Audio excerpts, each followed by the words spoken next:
Itom tayo pong kangjiratre. Imana ipamda tamliba. Masaway bigikan pidyas mang dalawa na bada. Ay di, may hikom da sumsila. Hawin na amuk. Ano gumahagluhong bagay?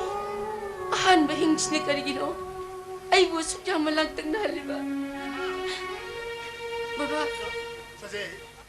Ay gaming Oinam Arun sing ayak nambol Oinam mayay lekay dali jabani ay jangang wali ngadagi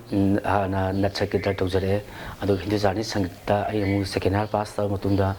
ay na inter college dama festival 1997 da ina view pass yar kar kumsida ay na drama yawjarum dagi akoi manaba sing sina dum lila si yawchen hai bahar pa ada ay matamda inter college jot festival ge kana tawe drama skit play da aina khoigi thau aina haman thau sai thau sa badagi imana bajina khoigi maharani sa baji ta de na taw badagi aina mai maharani mu aina sa gi ta college jut festival ja khoi first time skit play da adu dagi sum imana bajina ai jalila nupi sabi sa na hai pa satam da ai matam drama yam kan yaw matam ai kai ai yaw ngam mai taw dagi khoi lai matam ta khoigi matam ta sana kai boton bi na sampat thum le kai te ke ne leikide sangkai botom ge abanga sida ise ang leijare lai matung sida ajana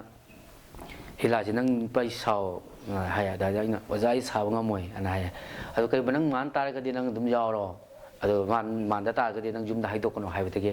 ai se kan to try to ge na ina jum da ai se la yawi se smai haidok tre jum da drama ne sum sala sum dai bai se dan lei be da gi de aina lila je ha ba ma ngau bi ba lila je ai thamu hen wali nga de ai se su nuk pa je thing bu jungam gan de de khoi aza sang khai sin ai se akhoi gi nupi gi property sing se loi sala la ga na phanek te kai te gi nupi te sang ba ka de sin se loi ha pa tun tar ga ai se drama se mai na lila se tam hoye nok ta na bane na isa da su mai na han le ba aza jina ai ta ku ti la se aza lai ki da ba aza yang de ben ibiram ba ima ngau bi ha bi la sin ai hal han ba lila ne yang batam ji da khoi isan bi je lohong e de ai na sum kai na ta khoi smang na ma to khan bisida aina makhade gi jinga sim pikhale adagi khoi yamba lekai gi mana yamba khana mana wari li es mai jinga ma tak khana khana agarang nahan lila mi nge la no party ne ma ngau bin da pi chabi masa musi ba yaw ma to yaw phau to wali masa musi sin da adu ai ne da ai ne jinga pikhale to ai da ai ta da no nge kham dre ko adagi de mayam na ise de de le yaw kha kha jum khang bo le khang bo ko de khoi le kai sida lila matam dil pasanga ta jam 93 sai dil pasanga ong tang pi ngi matam to ai da lila ja sanare ka ja mayam da nang yaw hai jang tholok te sin ngo da ai na gi jum da sum le ma do makeup to ko pas change to du ko moina a ka to bi to ngarang gi doctor sa da ai ne kai no hai jo mayam sin ko as ai je yam le kai na jam na thakat pi ba hai ta ko na yam nang gi pa dong ko le ma kan da pi ke sa tholok puto man ba rai da mai to ba sida le kai jam da gi support on to bi ma ho bi kare adu ti kai lila se sum yaw ba tum ho je khe ba ni asi ba da mayam sa ba to na le jari ba sin lila sita ko na lila ni ko practice to dai se to ja ba sida hojiki matam da ti nupi sapi dress phajata dia ta adagi kenom ai phajata dia matang ki matung ile ko ko angau bi sa na ina angau bi sa bi matam da pasal pal sing aman idang sanggi adu hojik ti kitang nan bom sel pom tan del pal sing tra de ta phi je ini yang biya ta tanga da ta na ti hai to jare duga sik mati wana so khana jare khoina si ju mingwan da ki akhoi ki paisa siam kan to na tamina akhoi marup ta ki manga ka bi hung ku bi pa be sanal pa lak se pura kan da lupa lak mari manga haina sangna to jare ne lia amam da ni adu mi ki mathoi do nam dana khulina digi mathakta khoi ki kenwase ka bhara hulak tabya de nom dal sing tham dal par sing mari manga sanu pi bani adu chum mayam se diu sum ta le se hoji aduna phukat pam se le ta na adak lila kitang sat pa do lila kitang ya le na kitang sat pa horum ba sita kitang put khaga phukat kan ne na harau zaro ka se de mu lak ta no hoji je mu sai kha song thingchen bi le hana wani ngai ma thak da su wa sum hele ba sina mi se masih pak aku je pukut pak ngamne se thaja bagi wang dalai re dua abza November kan sai Oktober sai tegi batan ba पैसा से तान खर हौजरे मतदी सुमायन कुमई इराउंग से अखोगी कहीं से बन blockade से लेते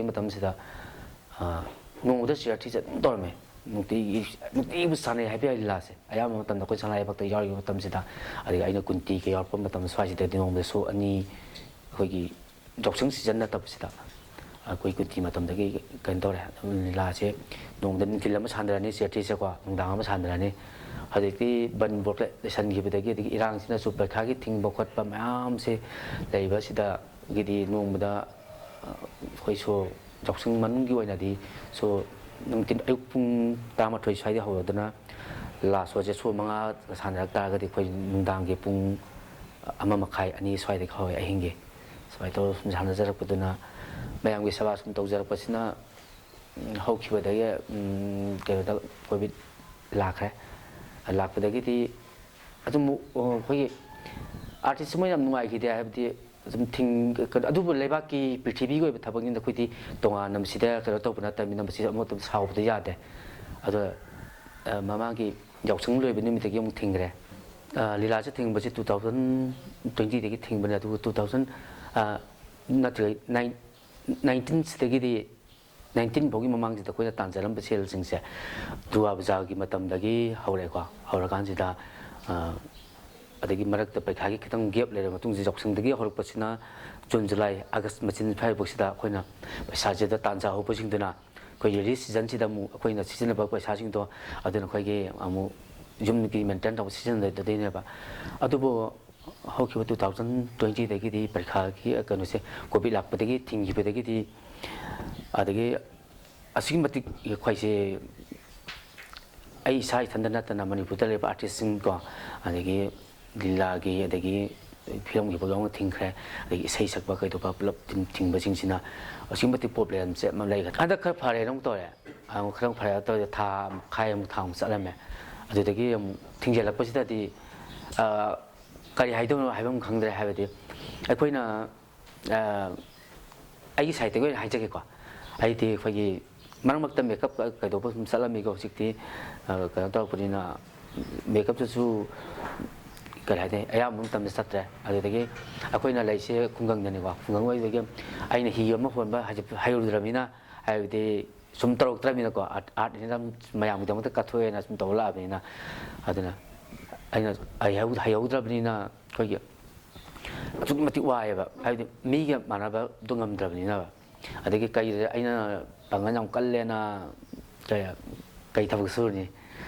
लेकाई अखोगी यूम साइको यागे है यागे है नोंग मे क्या क्या सागे है मोना पचामी चामी चौम चौम साइसेंद याखे मोई थी थींगाब मोना नंगुब आर्टिस्ट मदम फावरब तब फाव है कि दरकार लेरब हिंदब यादबनीको असुक वारबनीना यूम कई चानी कई थकनी नत्रा अना लेकाई हजिकी नुसीब इकाईगीगे खाद्रे कुछ मया सूजर 1993 यौजैसे अई कुमसे लीला हुंड्राम की ओरमनी खान खाजे चहिम अनी मुकुन पुथोक्सैसे लीला थेदा लीला यौरगे मतमदि मीरबा सुम बाबुकसिंग मारासिंग सखंग जंबसिंग दोसति सही अमनि हंजल अबनिना सुम कौबिदर मे खंगिदा सुम जरे दुग दुपा साबसिंग फैरबा लीला खा चलिंगदे मीसे नुपा साबगे खरा फागे नुपी साबजी अखोई असिंग नुपी भौदा खोई खितंग थिचलदी येंगद्र मतमसिदा अखोई नुपा नुपी साइनी खोई कना येंगिनी खोई बानि बसिन बस हौजि खर हौराबनेबा अदो सुम फासुम लेतारगदी खोई नोंगि सक्सुम खंबि सांसु सुम वालकनी एदुदगी सुम बाबो का सुम लापथोंगराबनिको सुम लापथोंगराबनिना नुपादी कोना खितंग आलुसा सुकुम जाय मोइ फिल्म मसराय एदो सुनि चले अखोई नुपी साबिसिदी ओंली लीला खतने अखोना नाहौरिंगदि वीडियो फिल्म का सुब कुममीको मैं सनारे गाना तौदना नाहौरिंग वाली अलुसलाजदी हन खितंग उसरेना फिल्म दोना ममा साने सुनते तौगम खंगदे आई कुछि करी वाई तौगदो हिंगनो खंगदे खगा फरमे अमुक थिंजलपसे मसी लेबाकी ओइबा थबंगिना खोइन कनादा ताइनरुनी अदना लेबाकी मपी मपा ओइबा इमा इपा ओइबा सिदा खोइना पन्याम वकत चाग्रे अदुबु करी तिपा लेते मोइसु अतताइ कनो नतनिना मयामनिना अदना आइदे मसे ꯑꯩꯈꯣꯏꯅꯁꯨ ꯑꯃꯨꯛ ꯀꯟꯅ ꯍꯥꯏꯖꯔꯤ ꯁꯤ ꯃꯇꯦꯡ ꯏꯃꯥ ꯏꯄꯥ ꯁꯛꯅ ꯂꯩꯔꯕꯅꯤꯅ ꯃꯇꯦꯡ ꯈꯤꯇꯪ ꯄꯥꯡꯕꯤꯔꯛꯎ ꯑꯥꯔꯇꯤꯁ ꯑꯃꯒꯤ ꯀꯩꯅꯣ ꯇꯧ ꯐꯝꯐꯝ ꯊꯣꯛꯄ ꯍꯛ ꯑꯗꯒꯤ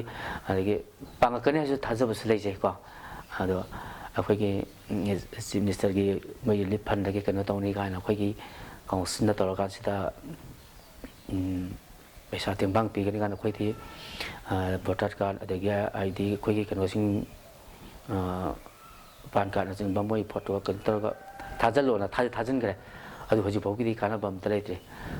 ꯈꯪꯗꯦ ꯑꯁꯤꯒꯤ ꯃꯇꯤꯛ ꯋꯥꯏ ꯍꯥꯏꯇꯥꯔꯦ ꯍꯥꯏꯐꯝ ꯈꯪꯗꯦ